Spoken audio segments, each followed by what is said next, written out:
குழந்தையே, உன் வாழ்க்கையை விட உனக்கு வரும் கஷ்டம் பெரியதா?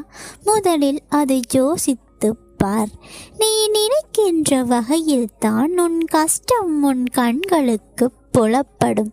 அந்த கஷ்டத்தை சுக்கு நூறாக உடைத்து எரி. அதை எரிய உனக்கு சக்தி இல்லாமல் அல்ல, பயமும் பதப்பதைப்பும் தான் உன்னை உடைத்து தகர்த்து எரிய யோசிக்க வைக்கிறது. நீ பளிங்குகள் என்ன மாசுபட்டாலும் அதே பொலிவுடன் பிரகாசமாய் ஒளிப்பாய். ஏன் இப்படி மனபாரத்தை சுமந்து உன் வாழ்க்கையை நீ பாரமாக உணர்கிறாய்? நான் உனக்கான குரலை அசரீரியாக ஒவ்வொரு நிமிடம்